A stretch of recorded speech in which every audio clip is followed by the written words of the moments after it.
கர்த்தாவின் பரிசுத்த நாமத்திற்கு மகிமை உண்டாவதாக. மீண்டும் ஒரு விஷயம் கர்த்தர் உங்களோட பேசுகிறதான ஒரு வாய்ப்பை எனக்கு ஏற்படுத்தி கொடுத்ததுக்காக நான் அவருக்கு நன்றி செலுத்துகிறேன். இன்றைய காலகட்டத்தில் பார்த்தீங்கன்னா, இன்றைக்கி உலக நாடு முழுவதுமே இன்றைக்கி நாம் இந்த கொரோனா வைரஸ் மூலமாக ரொம்ப பாதிக்கப்பட்டு இருக்கோம். அதனால் நிறைய பிரச்சனைகள் இப்போ நடக்கிறது மட்டும் கிடையாது, இனி வரும் காலங்களில் இதை விட அதிகமான பிரச்சனைகளை உலக நாடுகள் எல்லாருமே நாம் சந்திக்க போகிறோம். அதுக்கு முன்பாக தெய்வ மக்களாகிய நாம் இந்த சம்பவங்களெல்லாம் நம்ம பார்க்கும்போது நம்ம இருதயத்தில் அநேக கிறிஸ்தவர்கள் இது இன்னும் உணர்வு இல்லாதவர்களாகவும் இது ஒரு சம்பவமாக மட்டும்தான் பார்க்குறாங்க. அநேகருக்கு நம்ம ஆண்டவருடைய வருகையை பற்றின ஒரு எண்ணமும் ஒரு சிந்தனையும் எந்த ஒரு பயமும் இல்லை. அநேகர் நினைத்து கொண்டு இருப்பது ஆண்டவருடைய வருகைக்கு நிறைய நாட்கள் இருக்குது அப்படின்னு சொல்லிட்டு. ஆனால் கண்டிப்பாக அது உண்மை இல்லை பிரியமானவர்களே. இன்றைய சம்பவங்கள் எல்லாமே நம்ம பார்க்கும்போது அடுத்தடுத்து புதுசாக ஒவ்வொன்றும் நடந்துக்கிட்டே இருக்கு. அரை மணி நேரத்துக்கு ஒரு தடவை புதுசு செய்திகள் நம்ம கேட்டுக்கிட்டு இருக்கோம். இது எல்லாமே பார்த்தீங்கன்னா, இன்னும் சொல்லப்போனால் நம்மளுடைய பரிசுத்த வேதாகமத்தில் சொல்லப்பட்ட அத்தனை தீர்க்க தரிசன வார்த்தைகளுமே துல்லியமாக நிறைவேறிடுச்சு. இனி அவரோட வருகை மட்டும்தான் நமக்கு பெண்டிங். அந்த வருகை இன்னும் ரொம்ப சீக்கிரமாக இருக்குது, இனி நாட்கள் கிடையாது. ஸோ இந்த கடைசி காலகட்டத்தில் தெய்வ மக்களாகிய நாம் அவருடைய வருகைக்கு நாம் ஆயத்தப்படணும்.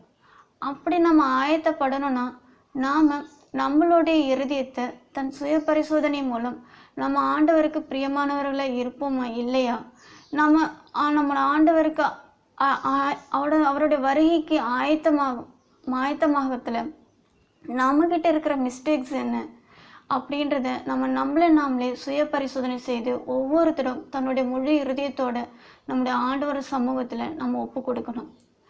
நமக்கு கொடுக்கப்பட்ட இந்த நாட்களை நம்ம வீணாக்காமல் தெய்வ மக்களாகிய நம்முடைய ஆண்டவருடைய வார்த்தையை கருத்தோடும் பயத்தோடும் நடுக்கத்தோடும் வாசித்து இந்த சமயத்தில் நம்ம முழு இருதயத்தோடு ஒப்பு கொடுத்து ஆண்டவருடைய வார்த்தைக்கும் அவருடைய ஆலோசனைக்கும் நம்ம கண்டிப்பாக செவி கொடுக்கணும். இன்னைக்கு கர்த்தர் என்னோட பேசின ஒரு சில வார்த்தைகள் மூலமாக நான் ஷேர் பண்ண ஆசைப்பட்றேன். அது உங்களுக்கு பிரயோஜனமாக இருக்கணும்னு நான் விசுவாசிக்கிறேன் கர்த்தருக்குள்ள. இப்போ அதில் முதலாவதாக நாம் மத்தேயு அதிகாரம் 7வது அதிகாரம் அதில் 21வது வசனத்தை நம்ம பார்த்தோம்னால், பரலோகத்தில் இருக்கிற என் பிதாவின் சித்தத்தின்படி செய்கிறவனே பரலோக ராஜ்யத்தில் பிரவேசிப்பனே அல்லாமல் என்னை நோக்கி கர்த்தாவே கர்த்தாவே என்று சொல்லுகிறவன் அதில் பிரவேசிப்பதில்லை. இந்த வசனம் எல்லாருக்குமே தெரிஞ்சது தான், இது யாருக்குமே புதுது கிடையாது. அநேக சபைகளில் இதை பற்றின ரொம்ப விரிவாகவே சொல்லியிருப்பாங்க. என்னோட இருதயத்தில் தோன்றின ஒரு சில காரியங்களை நான் உங்களோட இப்போ நான் ஷேர் பண்ணுறேன். இதில் பார்த்தீங்கன்னா, பரலோகத்தில் இருக்கிற நம்மளுடைய பிதாவின் சித்தத்தின்படி செய்கிறவன் மட்டும்தான் அந்த பரலோக ராஜ்யத்துக்கு தகுதியானவங்க அப்படின்னு சொல்லப்பட்டிருக்கு. சரி, பரலோக ராஜ்யம் மனிதனாகி நம்மளை ஆண்டவர் உருவாக்குனாரு. அந்த உருவாக்குன விஷயத்தில் நான் சொல்லியிருப்பேன், நம்மளுடைய ஆண்டவர் மனிதனாமை உருவாக்குனதுக்கு ஒவ்வொருத்தருக்கும் ஒரு நோக்கம் இருக்குது. யாருமே வெறுமையாக உருவாக்கலை. நம்ம ஆண்டவர் ஒவ்வொருத்தரையும் இந்த பூமிக்கு அனுப்புனதுக்கு ஒரு நோக்கம் இருக்குது. அது நான் முன்னாடி சொன்ன மாதிரி அவரை ஆராதிக்கிறதுக்காகவோ துதிக்கிறதுக்காக மட்டும் கிடையாது. இன்னொரு விஷயம் நான் சொல்லியிருந்திருப்பேன், நித்திய ஜீவிதத்தில் அவரோடு சேர்ந்து நாமளும் வாழணும். சரி, இந்த நித்திய ஜீவிதத்தில் அந்த பரலோக ராஜ்யத்தில் நாம் அவரோடு சேர்ந்து வாழணும்னா நாம் என்ன பண்ணணும்? அதுதான் நம்முடைய ஆண்டவர் சொல்கிறாரு, அவருடைய சித்தத்தின்படி நம்ம நடக்கணும். இன்றைக்கி நீங்கள் யோசிச்சு பாருங்கள், நம்முடைய வாழ்க்கை அவருடைய சித்தத்தின்படி அமைந்திருந்து தான். நீங்கள் உங்களுடைய சிறு வயதில் முதல் இது வரைக்கும் உள்ள காலகட்டத்தில் நீங்கள் பெரியவங்களாக இருந்தாலும் சரி, வாலிப பிள்ளைங்களாக இருந்தாலும் சரி, சிறு பிள்ளைகளாக இருந்தாலும் சரி, நீங்கள் பெற்றவங்களாக இருந்த உங்களுடைய பிள்ளைகளோட வாழ்க்கையை நீங்கள் யோசிச்சு பார்க்கணும். உங்களை மட்டும் பரிசோதனை பார்க்கறது கிடையாது, உங்களுடைய பிள்ளைகளையும் ஆயத்தப்படுத்துவது உங்களுக்கு கொடுக்கப்பட்ட ஒரு கடமை. இந்த கடைசி காலத்தில் நம்ம ஒவ்வொருத்தருமே நம்மளோட சிறு வயது முதல் கொண்டு இதுவரைக்கும் நம்மளோட வாழ்க்கையை நம்ம மறுபரிசீலனை செய்து பார்க்கும்போது பார்க்கும் வாழ்க்கை ஜீவிதம் எப்படி இருந்தால் நம்ம பார்த்தோம்னா நம்மளுடைய ஆண்டவருடைய சித்தத்தின்படி நம்மளோட வாழ்க்கையின் ஜீவிதம் அமைந்துதான் என்று நம்ம கண்டிப்பாக பார்க்கணும். நம்முடைய வாழ்க்கை ஜீவிதம் இப்போ அநேகர் நினச்சிருப்பாங்க, அநேகர் நினச்சது, நான் தவறாமல் சர்ச்சுக்கு போகிறேன், நான் தவறாமல் ப்ரேயர் பண்ணுறேன், நான் தவறாமல் பைபிள் வாசிக்கிறேன், நான் அந்நிய பாஷையும் பேசுகிறேன், தீர்க்க தரிசனமும் சொல்கிறேன், ஸோ அதனால் நான் வந்துட்டு பரலோகம் போவேன். ஆனால் அந்நிய ஜாதிகளை நம்ம பார்க்கும்போது அவங்கள பார்க்கும்போது நமக்கு இந்த எண்ணம் வரும், பொதுவாகவே இந்த எண்ணம் வரும், பெருமை வரும். அவங்களெல்லாம் நம்மளோட ஆண்டவரை விசுவாசிக்கலை, அதனால் அவங்க நரகத்துக்கு தான் போவாங்க. ஆனால் நாம் கர்த்தரை ஏற்றுக்கிட்டோம், ஞானஸ்தானம் வாங்கிட்டோம், அதனால் நம்ம கண்டிப்பாக பரலோகம் போவோம் அப்படின்னு சொல்லிட்டு. ஆனால் தெளிவதில் வசனம் சொல்லுது, அவரோட சித்தத்தை செஞ்சால் மட்டும்தான் நம்ம பரலோகம் போவோம்னு சொல்லிட்டு. நீங்கள் எப்படி ஞானஸ்தானம் வாங்கியிருந்தாலும் சரி, அந்நிய பாஷை பேசியிருந்தாலும் சரி, தீர்க்கதரிசனம் சொல்லியிருந்தாலும் சரி, உங்களுடைய வாழ்க்கை ஜீவிதம் நம்மளுடைய பிதாவுக்கு சித்தத்தின்படி அமைஞ்சிருக்கணும். அதை நம்ம பரிசோதித்து பார்க்கணும். இன்றைக்கி இதை பற்றி தான் நம்ம பார்க்க போகிறோம். அது மட்டும் கிடையாது பிரியமானவர்களே, நாம் சொல்லுவோம், நம்ம ஆண்டவரை வந்துட்டு விசுவாசித்தா போதும், விசுவாசித்தா மட்டும் ஆண்டவர் நம்மளை எடுத்துப்பார், நம்ம பரலோகம் போயிடுவோம். மற்றவங்ககிட்ட நம்ம பார்த்து சொல்கிற வார்த்தை அதுதான், நீங்கள் ஆண்டவரை விசுவாசிங்க, அவரை ஏற்றுக்கோங்க, உங்களுக்கு இந்த நரகத்திலேருந்து விடுதலை கிடைக்கும், பரலோகம் போவீங்க அப்படின்னு சொல்லிட்டு. இது எந்த நம்பிக்கையில் நம்ம அவங்களுக்கு அந்த அஷூரன்ஸ் கொடுக்குறோன்னு நம்ம ஒரு நிமிஷம் யோசித்து பார்க்கணும். இன்னும் சொல்லப்போனால் இன்றைக்கி நம்மளுடைய கிறிஸ்திய ஜீவிதத்தில் ஒவ்வொருத்தருடைய கிறிஸ்தவர்களுடைய வாழ்க்கை ஜீவிதத்தை ஒப்பிடும்போது நம்மளுடைய அந்நியர்கள் மற்ற மதத்தினருடைய வாழ்க்கை ஜீவிதம் பார்த்திங்கன்னா அது ரொம்ப பர்ஃபெக்டாக இருக்கும். அவங்களோட நம்ம வந்துட்டு போக முடியாது. நான் எல்லாரையும் சொல்லலை, ஒரு சில பேர் இருக்காங்க. அநேகர் அதாவது உலக பிரகாரமாக வந்துட்டு அவங்க கிறிஸ்தவர்களாக வாழ்வாங்க. ஆனால் அவங்களுடைய இருதயத்திற்குள்ள பார்த்தீங்கன்னா அவங்க கிறிஸ்தவர்களாக இருக்க மாட்டாங்க. வெளிப்புறமாக நான் கிறிஸ்தவன், நான் சர்ச்சுக்கு போகிறேன் அப்படின்ற ஒரு வெளிப்புறமான ஒரு தோற்றத்தை அநேகருக்கு முன்னாடி காமிப்பாங்க. நான் பர்ஃபெக்டாக இருக்கேன், நான் சர்ச்சுக்கு போகிறதுனால பர்ஃபெக்டாக இருக்கேன், நான் சுத்தமானவன் அப்படின்னு சொல்லிட்டு மற்றவங்கள பார்க்கும்போது. ஆனால் நீங்கள் மற்ற ஜாதிகளை பாருங்கள், ஒரு முஸ்லீம்ஸ் எடுத்திங்கன்னா அவங்க ஒரு நாளைக்கு 5 தடவை தொழுகை பண்ணுறாங்க. அவங்க ஃபாஸ்டிங் இருந்தால் 40 நாளுக்கு மேலே இருக்காங்க. நாமளும் இருக்கிறோம், ஆனால் என்ன காரணத்துக்கு? ஒரு தேவைக்காக. ஆனால் அவர்கள் அப்படி கிடையாது. இப்போ ஒரு ஹிந்துவை எடுத்துக்கொண்டாலுமே சரி, அவங்க ஒரு சின்ன விஷயத்தில் அவங்களுடைய சம்பிரதாயங்களை செய்யும்போது அவ்வளோ கேர்ஃபுல்லாக இருப்பாங்க, நம்ம இதை தப்பு பண்ணக்கூடாதுன்னு சொல்லிட்டு அவ்வளோ சுத்தமான செய்வாங்க. ஆனால் இதை நம்மளோட வாழ்க்கையை எடுத்துக்கோங்க. நம்ம கிறிஸ்தவரில் நமக்கு எதுவுமே கிடையாது. வாரம் சர்ச்சுக்கு போகிறோம், ப்ரேயர் பண்ணுறோம், திரும்ப வரோம், அவ்வளோதான். அன்றைக்கி ஒரு நாள் தான். அந்த ஒரு நாள் கூட நிறைய பேர் வந்துட்டு வேறு விதமாக தான் செயல்படுத்தியிருப்போம். பிரியமானவர்களே, நம்மளுடைய வாழ்க்கை ஜீவிதம் இந்த காலம் வரைக்குமே, இதுக்கு முன்னாடி அநேகருக்கு வந்துட்டு இப்படிப்பட்ட ஒரு ஜீவிதமாக தான் இருந்திருக்கும். பெயர் கிறிஸ்தவர்களாக நம்ம இருந்திருப்போம். இன்றைக்கி நம்ம அப்படி இருக்கக்கூடாது. நம்மளோட ஆண்டவர் வருகை ரொம்ப நெருங்கி கொண்டு இருக்கிற இந்த காலகட்டத்தில் இந்த காலகட்டத்தில் நம்ம உணர்ந்து நம்ம முழு மனதோட நம்மளோட ஆண்டவர் சமூகத்தில் நம்ம ஒப்பு கொடுக்கணும். பிரியமானவர்களே, இப்போ பார்த்தீங்கன்னா நம்மளுடைய குழந்தைங்களையும் கூட நம்மளோட ஆண்டவருக்கு முன்பாக நம்ம ஒப்பு கொடுத்து அவங்களையும் நம்ம கரெக்ட் பண்ண வேண்டியது நம்மளுடைய கடமை. நம்ம வந்துட்டு ஆண்டவருடைய சித்தத்தை செஞ்சால் மட்டும்தான் பரலோகம் போகணும் வசனம் சொல்லியிருக்கு. சரி, அப்படி ஆண்டவரோட சித்தம் செய்யணும், நம்ம என்ன செய்யணும்? அதுக்கு நம்முடைய ஆண்டவர் என்ன சொல்கிறாரு, எப்படிப்பட்ட வாழ்க்கை வாழணும்னு சொல்கிறாருன்றது இன்னொரு வசனத்து மூலமாக நம்ம பார்க்கலாம். அதே மத்தேயுல 5வது அதிகாரத்தில் 48வது வசனத்தை நம்ம வாசிப்போமானால், ஆகையால் பரலோகத்தில் இருக்கிற உங்கள் பிதா பூரண சர்க்குணராய் இருக்கிறது போல நீங்களும் பூரண சர்க்குணராய் இருக்க கடவீர்கள். இந்த பூரண சர்க்குணர், நம்மளுடைய பிதா எப்படி பூரண சர்க்குணராக இருந்தாரோ அதுபோல் நாமளும் பூரண சர்க்குணராக இருக்கணும்னு தான் நம்மளுடைய ஆண்டவர் வந்துட்டு எதிர்பார்க்குறாரு. இப்படி ஒரு பூரண சர்க்குணர் இங்கிலீஷ் பண்ண பர்ஃபெக்ட், இந்த பர்ஃபெக்டான ஒரு வாழ்க்கை ஜீவிதம் நம்மக்கிட்ட இருக்கா அப்படின்றத நாமே பரிசோதித்து இந்த கடைசி நாளில் நம்ம யோசித்து பார்க்கணும். பிரியமானவர்களே, இந்த பர்ஃபெக்டான வாழ்க்கை ஜீவிதம் எதை குறிக்கும்? எதெல்லாம் குறிக்கும்? எல்லாத்தையுமே குறிக்கும். இப்போது நீங்களே சாதாரண ஒரு சின்ன விஷயம் நான் சொல்கிறேன். நீங்கள் கிறிஸ்தவங்களாம் வாழ்கிறீங்க, உங்கள் பக்கத்தில் அருகில் ஒரு குடும்பம் அவிவிசுவாசிகளாக இருக்காங்க. அந்த குடும்பத்துக்கு முன்பாக உங்கள் ஒரு குடும்பம் விசுவாசியாக உங்களுடைய குடும்பம் ஒரு முன்மாதிரியாக இருந்திருக்கா? அவங்க உங்களை பார்க்கும்போது இவங்களை ஆண்டவரை விசுவாசிக்கிறாங்க, இவங்க இந்த மாதிரி பண்ண மாட்டாங்க அப்படின்ற ஒரு நல்ல ஒரு ஒப்பீனியன் ஒரு நல்ல ஒரு அபிப்பிராயம் உங்களுக்கு ஏற்பட்டிருக்கா? நீங்கள் யோசிச்சு பாருங்கள். மற்றவங்க முன்னாடி வந்துட்டு அவங்கள நம்ம பார்க்கும்போது நம்மளுடைய வாழ்க்கை ஜீவிதத்தின் மூலம் கிறிஸ்துவ உணரணும். நம்மளோட வாழ்க்கை மூலம் கிறிஸ்து வெளிப்படணும்னு தான் நமக்கு வசனம் சொல்லி கொடுத்துருக்கு. நம்முடைய ஆண்டவர் பார்த்தீங்கன்னா இயேசு இந்த மனித குலத்துக்கு வந்தப்போ அவருடைய வாழ்க்கையின் ஜீவிதத்தை ஒரு முன்மாதிரியை நம்ம எல்லாருக்குமே கொடுத்துருக்காரு. ஒரு ரோல் மாடல் அவர் வாழ்ந்துட்டு போயிருக்காரு. இப்போ நம்மளுடைய பிரச்சனைகளை அநேக பிரச்சனைகள் நம்ம வாழ்க்கையில் வந்திருக்கும். ஆனால் அதில் நம்ம சமாளிச்சுக்கிறோம். அதை எதிர்கொண்ட விதம் பார்த்தீங்கன்னா அநேக காரியங்கள் வந்துட்டு அது நம்மளுடைய ஆண்டவருக்கு பிரியம் இல்லாத விதத்தில் தான் இருந்திருக்கும்.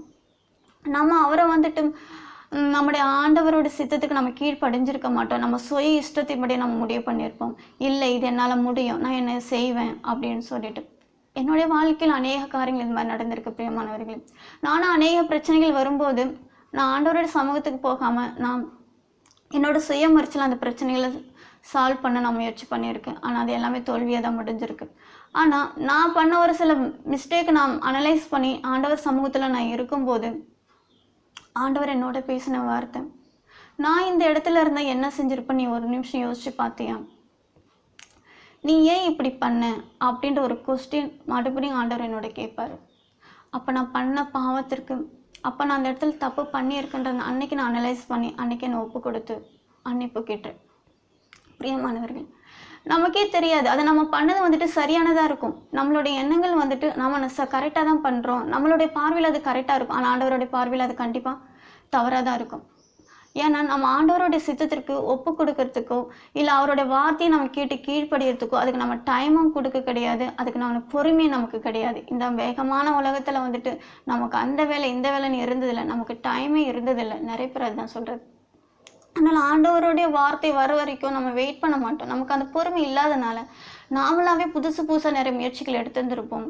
அதன் மூலமாக அநேகர் காயப்பட்டிருப்பாங்க. அதன் மூலமாக அநேகர் வந்துட்டு நம்மளோட வாழ்க்கை ஜீவிதத்தை பார்த்துட்டு கிறிஸ்துவர்களாமே இப்படி தான், இவங்க சர்ச்சைக்கு போவாங்க, அங்கே ஒரு மருந்து பண்ணுவாங்க, ஆனால் வெளியில் வந்து அவங்க அது மாதிரி இருக்க மாட்டாங்க அப்படின்ற ஒரு ரெண்டு பேர் நமக்கு இருக்கும்.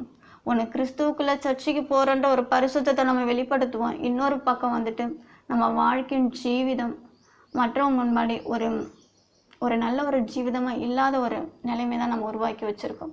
இது மூலமாக நம்முடைய ஆண்டவரை நம்ம மகிமைப்படுத்தலை. நம்ம ஜீவிதத்தின் மூலம் நம்முடைய ஆண்டவரை நாமத்தை நம்ம மகிமைப்படுத்தணுமே தவிர அவரை நாமத்தை நம்ம அவமானப்படுத்தக்கூடாது.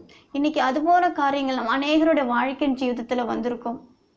ஆனால் பிரியமானவர்களே, இன்றைக்கி அது ரொம்ப கஷ்டமான விஷயந்தான். ஆனால் இன்றைக்கி இந்த காலகட்டத்தில் நமக்கு வேறு வழி கிடையாது.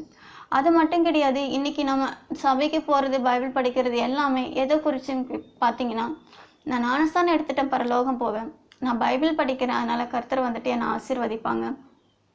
அது மட்டும் கிடையாது, நான் எப்படி தான் அந்த ஒரு வாரம் தப்பு பண்ணாலும் அந்த ஒரு நாள் போயிட்டு நான் மன்னிப்பு கேட்பேன், அதனால் கர்த்தர் என்னை மன்னிச்சிருவார். ஸோ அந்த ஒரு எண்ணம் இருந்துச்சு. யோபுடைய அதிகாரத்தில் பார்த்தீங்கன்னா யோபுடைய வாழ்க்கையின் ஜீவிதத்தை நம்ம பார்த்தோம்னா அதில் யோபு அதிகாரம் யோபு புஸ்தகத்தில் 1வது அதிகாரம் அல்ல 5வது வசனத்தை நம்ம பார்க்கலாம். அதில் விருது செய்கிற அவரவருடைய நாள்முறை முடிகிற போது யோபு, ஒருவேளை என் குமாரர் பாவம் செய்து தேவனை தங்கள் இருதயத்திலே தூஷித்திருப்பார்கள் என்று சொல்லி அவர்களை அழைத்து அனுப்பி பரிசுத்தப்படுத்தி அதிகாலமே எழுந்து அவர்கள் எல்லோருடைய இலக்கத்தின்படியையும் சர்வாங்க தகன பலிகளை செலுத்துவான். இந்த பிரகாரமாக யோபு அந்நாட்களில் எல்லாம் செய்து வருவான். இல்லை, யோபு பார்த்தீங்கன்னா தன்னுடைய பிள்ளைகள் செய்த பாவத்திலேருந்து விடுதலை கிடைக்கணும் அப்படின்றதுனால அவன் அனுதினம் வந்துட்டு டெய்லி நம்ம ஆண்டவருக்கு வந்துட்டு பலி கொடுப்பான். அதுக்கு அந்த பாவனை ஒருத்தி இது செஞ்சுட்டு இருப்பான். அவனுக்குள்ள ஒரு பயம், ஐயோ இதை நான் செய்யலைன்னா நமக்கு ஆண்டவர் வந்துட்டு நமக்கு தண்டனை கொடுப்பாரு அப்படின்ற ஒரு பயம் அந்த யோபுக்குள்ளே இருந்தது. அது மாதிரி தான் இன்றைக்கி மனுஷங்கள் நமக்கு ஹிருதயத்துக்குள்ளேயும், நாம வந்துட்டு இன்றைக்கி சர்ச்சைக்கு போகலைன்னா இயேசுப்பா வரைகளை நம்மளை எடுத்துக்க மாட்டார், பைபிள் படிக்கலைன்னா இயேசுப்பா வரைகளை எடுத்துக்க மாட்டார், ஜெபிக்கலைன்னா இயேசுப்பா வரைகளை அப்படி எல்லாம் ஒரு பய உணர்வோடு தான் நம்ம சேருமே தவிர அந்த முழு இருதயத்தோடு நம்ம அநேகர் வந்துட்டு செஞ்சுருக்க மாட்டோம். பிரியமானவர்களே, இது உங்களை நீங்களே பரிசோதித்து கொள்ள வேண்டிய நேரம். இந்த கடைசி காலத்தில் பெயருக்காக எல்லாம் செஞ்சது போதும். இந்த கடைசி காலத்தில் உங்கள் முழு இருதயத்தோடு ஆண்டவரின் அந்த உலகம் பூமிக்கு கொடுத்தது அவரோட சித்தத்தை செய்யறதுக்கு. ஆனால் இந்த காலங்களில் நான் அநேக நாட்களை வீணாக்கிட்டேன். அவரோட சித்தத்திற்கும்படி நான் செய்யலை. ஆனால் இந்த கடைசி காலத்தில் இந்த கடைசி கர்த்தர் கொடுக்கப்பட்ட இந்த நாட்கள்லையாவது நான் இனி அவருக்காக உண்மையும் உத்தமமாக இருக்கணும் அப்படின்னு சொல்லிட்டு உங்களுடைய இருதயத்தை நீங்கள் சோதித்து பார்க்கணும்.